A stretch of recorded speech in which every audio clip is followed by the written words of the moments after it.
साथ लागू हो जाएगी आचार संहिता। चुनाव आयोग लोकसभा चुनाव की तारीखों के साथ 4 राज्यों की विधानसभा चुनावी तारीखों का भी ऐलान कर सकता है। ओडिशा, आंध्र प्रदेश, सिक्किम और अरुणाचल प्रदेश में होने हैं विधानसभा चुनाव। 2019 में आम चुनाव की तारीखों का ऐलान 10 मार्च को किया गया था। 7 चरणों में 11 अप्रैल से 19 मई तक हुए थे चुनाव। 23 मई को आए थे परिणाम। दिल्ली सीएम केजरीवाल की राजीव गांधी कोर्ट में पेशी। ईडी समन पर रोक संबंधी याचिका खारिज। मजिस्ट्रेट ने ईडी समन की अनदेखी को लेकर 16 मार्च को पेशी का दिया आदेश। दिल्ली शराब घोटाले में गिरफ्तार बीआरएस नेता के कविता की आज राजीव गांधी कोर्ट में पेशी है। शुक्रवार गिरफ्तारी के बाद देर रात कविता को लेकर ईडी की टीम दिल्ली पहुंची।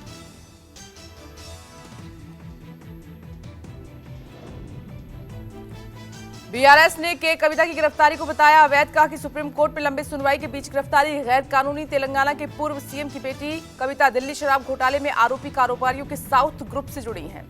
प्रवर्तन निदेशालय की कार्रवाई के खिलाफ आज सड़क पर उतरेगी बीआरएस। हैदराबाद सहित पूरे तेलंगाना में होगा जोरदार प्रदर्शन। यूपी में Rampur MP MLA court Sapa के वरिष्ठ नेता आजम खान के खिलाफ अहम सुनवाई। लूट, धमकी और साजिश रचने के केस में आज आ सकता है फैसला। 2019 में दर्ज इस मामले में आजम के आधा दर्जन करीबी हैं आरोपी। किसान संगठनों की आज से देशव्यापी अस्थि कलश यात्रा। संयुक्त किसान मोर्चा, अराजनीतिक और भारतीय किसान मजदूर मोर्चा हरियाणा से शुरू करेंगे यात्रा। आंदोलन में मारे गए युवा किसान शुभकरण की अस्थियों को लेकर गांव-गांव जाएंगे किसान। हरियाणा में नवगठित राय सिंह सैनी कैबिनेट का आज विस्तार है। मनोहर सरकार में गृह मंत्री रहे अनिल विज की मंत्रिमंडल में वापसी संभव। कई निर्दलीय विधायक भी बन सकते हैं मंत्री। प्रधानमंत्री मोदी आज तेलंगाना और कर्नाटक में करेंगे जनसभा। तेलंगाना के कुर्नूल में दोपहर 12 बजे और कर्नाटक के गुलबर्गा में दोपहर 2:15 बजे होगी सभा। पीएम मोदी 18 मार्च को तेलंगाना के जगत्याल में भी रैली करेंगे। कर्नाटक के शिवमोगा में भी प्रधानमंत्री की जनसभा। 19 मार्च को केरल के पलक्कड़ में पीएम मोदी का रोड शो। 18 मार्च को कोयम्बटूर में होने वाले पीएम मोदी के रोड शो को मद्रास हाईकोर्ट ने दी इजाजत। पहले सुरक्षा कारणों से परमिशन नहीं थी। 3.5 किलोमीटर लंबा होगा पीएम का रोड शो। पीएम का मिशन दक्षिण भारत तमिलनाडु के कन्याकुमारी में सार्वजनिक सभा में बोले पीएम। कहा कि तमिलनाडु में जनता परिवर्तन के मूड में है, इंडिया का घमंड टूटेगा। लोकसभा चुनाव से पहले पीएम मोदी ने देशवासियों के नाम लिखा पत्र। खत में अपनी सरकार के 10 साल की योजनाओं और उपलब्धियों का जिक्र।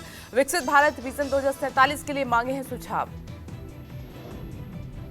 सुप्रीम कोर्ट ने इलेक्टोरल बॉन्ड मामले में आधी अधूरी जानकारी देने के लिए एसबीआई को लगाई फटकार। 18 मार्च तक मांगा जवाब। कहा कि यूनिक नंबरों की क्यों नहीं दी गई जानकारी।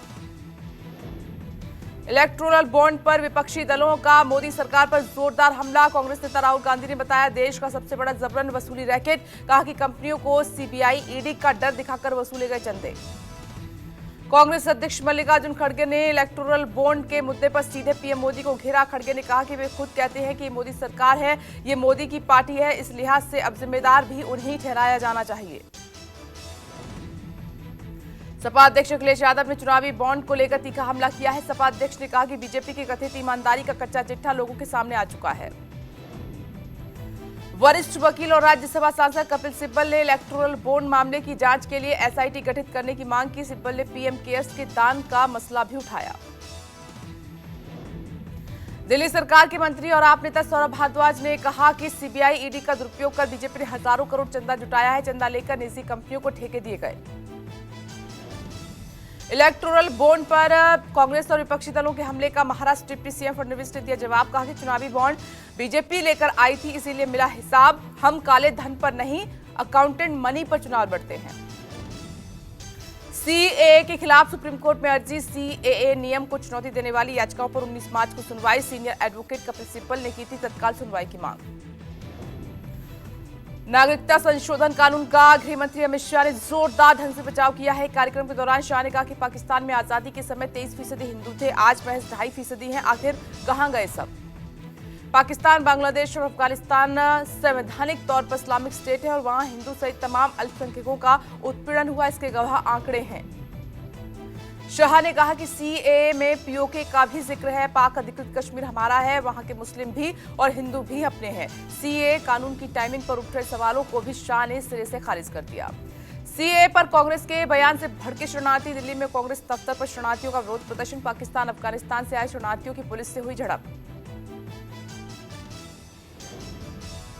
बिहार में नीतीश कुमार मंत्रिमंडल का हुआ विस्तार। बीजेपी कोटे से 12 और जेडीयू कोटे से 9 मंत्रियों ने ली शपथ। रेणु देवी, मंगल पांडे ने ली मंत्री पद की शपथ। नीरज बबलू और अशोक चौधरी भी बने मंत्री। चुनाव से पहले ममता बनर्जी को झटका। टीएमसी के 2 सांसद बीजेपी में शामिल। सांसद अर्जुन सिंह और दिव्येंदु अधिकारी बीजेपी में शामिल। समाजवादी पार्टी ने लोकसभा उम्मीदवारों की तीसरी लिस्ट जारी की। तीसरी लिस्ट में 6 उम्मीदवारों के नाम का ऐलान। बिजनौर से यशवीर सिंह एसपी प्रत्याशी और एसपी ने भदोही सीट से टीएमसी के लिए छोड़ी है। यूपी के भदोही से तृणमूल कांग्रेस की टिकट पर ललितेश पति त्रिपाठी चुनाव लड़ेंगे। समझौते के तहत अखिलेश ने यह सीट टीएमसी को दी है। ललितेश के परबाबा कमलापति त्रिपाठी यूपी के मुख्यमंत्री और रेल मंत्री रहे थे। दिल्ली में आज बीजेपी संयोजकों का वर्कशॉप है। सभी प्रदेशों के चुनाव संयोजकों की कार्यशाला में बीजेपी अध्यक्ष जेपी नड्डा मौजूद रहेंगे। एमपी कांग्रेस में मची भगदड़ में बीच प्रदेश पार्टी कमेटी की अहम बैठक। एक के बाद एक नेताओं की पार्टी छोड़ने पर होगी चर्चा। पिछले 4 दिन में 3 पूर्व मंत्री, 2 पूर्व सांसद और 6 पूर्व विधायक थाम चुके हैं बीजेपी का हाथ।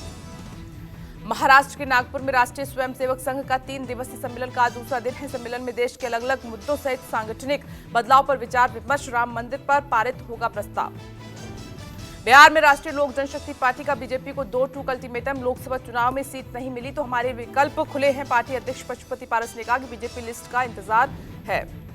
पेट्रोल और डीजल की कीमतों में कटौती का श्रेय कांग्रेस ने ले लिया है। जयराम रमेश ने कहा कि भारत जोड़ो न्याय यात्रा का असर हुआ है। रमेश बोले कि महंगाई पर राहुल की मुखरता से टूटी सरकार की नींव। महाराष्ट्र में सीट शेयरिंग पर सस्पेंस लगातार बरकरार है। एमवीए में सीटों के बंटवारे पर अब तक सहमति नहीं बनी है। महायुति में भी सीट शेयरिंग का फॉर्मूला तय नहीं। पंजाब के पूर्व मंत्री साधु सिंह धर्म 7 पर ईडी की कार्रवाई और प्रवर्तन निदेशालय ने साधु सिंह और उनके बेटे की 4.5 करोड़ से ज्यादा की संपत्ति जब्त की। मनी लॉन्ड्रिंग के तहत पूर्व वन मंत्री पर हुई है कार्रवाई। तेलंगाना में भेड़ वितरण घोटाले में एसीबी ने 2 और सरकारी अफसरों को गिरफ्तार किया है। एसीबी ने 2 आरोपी अफसर अनिलप्पा और कृष्णैया को गिरफ्तार किया है। यूपी सीएम योगी का आज मुरादाबाद में प्रशिक्षु दरोगाओं की पासिंग आउट परेड की लेंगे सलामी। यूपी पुलिस ने 2021 में दरोगाओं की 9,534 पदों पर निकाली थी भर्ती। मुख्यमंत्री का ग्रेटर नोएडा में भी है कार्यक्रम। चुनाव आयुक्तों की नियुक्ति पर सुप्रीम कोर्ट से सरकार को फटकार। कहा कि मामला कोर्ट में लंबित तो कैसे हुई नियुक्ति। 21 मार्च को होगी अगली सुनवाई। मुख्य चुनाव आयुक्त राजीव कुमार ने 2 नवनियुक्ति चुनाव आयुक्तों ज्ञानेश कुमार और डॉक्टर सुखबीर सिंह संधू का स्वागत किया। दोनों चुनाव आयुक्तों ने शुक्रवार को संभाला कार्यभार। एमपी में सरकारी कर्मचारियों का महंगाई भत्ता बढ़ा। कर्मचारियों का 4% डीए बढ़ाने का निर्देश। 7.5 लाख कर्मचारियों को सीधा फायदा। अयोध्या में इस साल रामनवमी पर रामलला का मंदिर 3 दिनों तक लगातार खुला रहेगा। 17 अप्रैल को रामनवमी के दिन के साथ ही उससे एक दिन पहले और एक दिन बाद भी मंदिर 24 घंटे खुलेगा। इस साल भारी संख्या में श्रद्धालुओं के आने की उम्मीद है। रेप केस में दोषी कथावाचक आसाराम बापू को गुजरात हाईकोर्ट से राहत। बढ़ती उम्र के मद्देनजर उनकी अपील पर कोर्ट तैयार। 4 अप्रैल को सुनवाई। हालांकि कोर्ट ने किया साफ, सजा निलंबन की अपील पर नहीं होगी सुनवाई। दिल्ली के अशोक विहार में हुई 2 करोड़ की डकैती। दिल्ली पुलिस की क्राइम ब्रांच ने मिराज नाम के आरोपी को गिरफ्तार कर लिया है। पकड़े गए आरोपी के पास से पिस्टल और एक देसी कट्टा बरामद हुआ है। गिरफ्तारी के दौरान मिराज ने क्राइम ब्रांच की टीम पर 2 राउंड फायरिंग की। फायरिंग में क्राइम ब्रांच के इंस्पेक्टर की बुलेट प्रूफ जैकेट में लगी गोली। जवाबी कार्रवाई पुलिस ने मिराज के पैर में मारी गोली। फायरिंग के लिए कट्टा लोड कर रहे आरोपी को पुलिस ने पकड़ा। पूरे ऑपरेशन में 6 राउंड फायरिंग हुई है।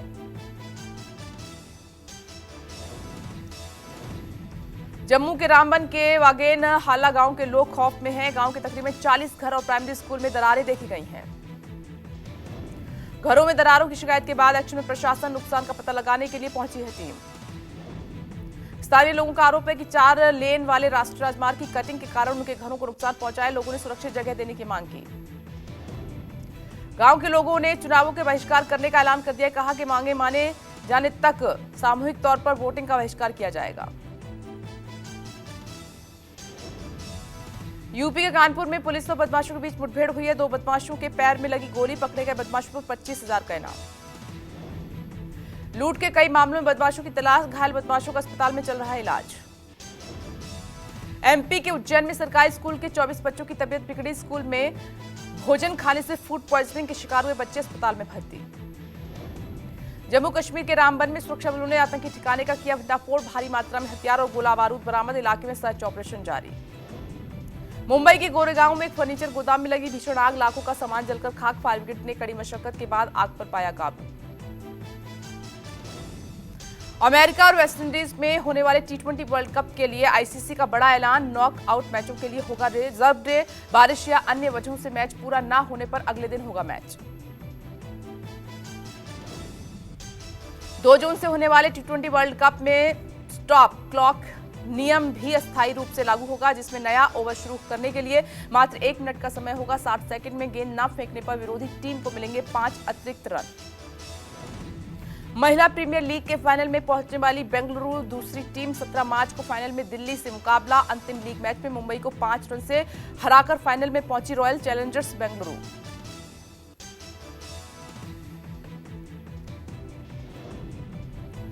सीए पर अमेरिका के बयान को विदेश मंत्रालय ने गैरवाजिब बताया है। विदेश मंत्रालय ने अमेरिकी टिप्पणी को आंतरिक मामलों में हस्तक्षेप बताया। अमेरिका ने सीए लागू करने की प्रक्रिया पर नजर बनाए रखने की बात कही थी। रूस में राष्ट्रपति चुनाव की वोटिंग शुरू। पूर्वी रूस के कचावटा में हुआ मतदान। अलग अलग हिस्सों में 17 मार्च तक खत्म होगी वोटिंग। राष्ट्रपति पुतिन के एक बार सत्ता में आने की फिर से उम्मीद। अमेरिका और उसके सहयोगी देशों ने ईरान को दी चेतावनी। कहा कि रूस को कम दूरी की बैलिस्टिक मिसाइल देने पर लगाए जाएंगे नए आर्थिक प्रतिबंध। यूक्रेन से युद्ध के बीच रूस ने ईरान से मांगी हैं बैलिस्टिक मिसाइलें। यूक्रेन के ओडेसा में ताजा रूसी हमले में 14 लोगों की मौत हो गई है। 1 हफ्ते पहले भी रूस ने ओडेसा को बनाया निशाना, जिसमें राष्ट्रपति जेलेंस्की और ग्रीक पीएम बाल बाल बच गए थे। चीन का मून मिशन हुआ असफल। चंद्रमा पर बुधवार को भेजा गया चीनी सैटेलाइट का संपर्क टूट गया है और जिचांग सैटेलाइट लॉन्च सेंटर ने की है पुष्टि।